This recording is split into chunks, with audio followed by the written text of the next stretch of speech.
You are sitting in a dark room. The only light is the blue glow of your phone as your thumb drags endlessly down the screen. A friend posts their engagement photos. 3 swipes down, a former coworker announces a promotion. A few more swipes, and someone you went to school with is holding the keys to a new house. Doing the math, you calculate how much time you have lost.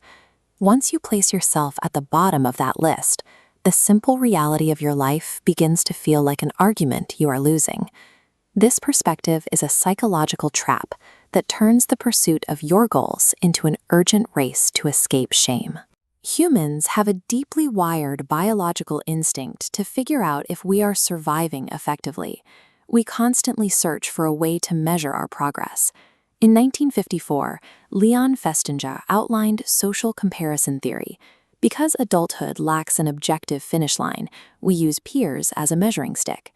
Neville Goddard called this a state of consciousness, an identity dictating how you interpret life. In the identity of someone behind, perception shifts.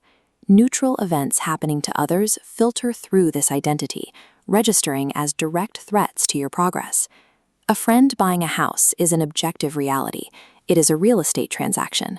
The idea that their purchase means you have failed is a subjective verdict manufactured by the identity you are currently occupying. When you observe your life through the lens of deficiency, your nervous system remains in a state of alarm. Making rational, forward-thinking decisions from that posture is nearly impossible. The first resulting behavior is avoidance. The shame of feeling behind creates total paralysis. You put off making a decision, you ignore new opportunities, and refuse to take a small, healthy step forward because it feels insignificant compared to the curated highlights of others. If you avoid freezing, you likely swing in the opposite direction, into borrowed desire. You make rushed, panicked choices.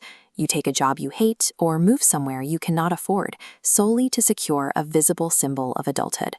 Pursuing a goal because it aligns with your values builds a sustainable life. Pursuing a goal to relieve the shame of looking unsuccessful to your peers is simply running from a feeling. This illustrates the timeline trap. You push hard and the bar hits 100% on that borrowed goal. The relief lasts a moment, then the chart resets. Reaching a physical milestone fails to cure the internal identity of being late. The scoreboard immediately finds a new category. You graduate, but your friends buy homes. You buy a home, but they have children. You have children, but their careers are more established. You get promoted, but their retirement savings are higher. Relying on physical milestones to fix an internal identity guarantees a lifetime of chasing a finish line that shifts the moment you get close to it.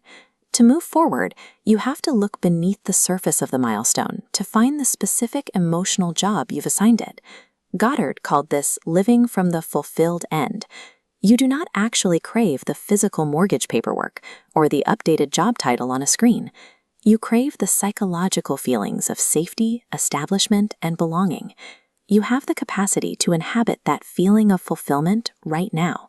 You can choose to be at home in your own life today without waiting for a physical milestone to arrive and grant you permission to be satisfied. Living from this state of internal fulfillment neutralizes the power of the scoreboard. When your worth is secure, another person's celebration no longer reads as your failure. There is still an interval to contend with. There is a gap of time between making a healthy decision and seeing the external results, and that unfinished middle is often where comparison returns. Goddard referred to this interval as the appointed hour. A delay in visible progress does not equate to failure. Growth happens beneath the surface long before it becomes visible. Trusting this interval is not an excuse for passivity. It is the freedom to take practical, responsible action without panicking over the timeline. Ask yourself this: what action would you take today if you no longer needed to prove your worth to your peers? True progress begins when you stop trying to predict the end of the timeline. You only need to take the next honest step on the path that is already beneath your feet.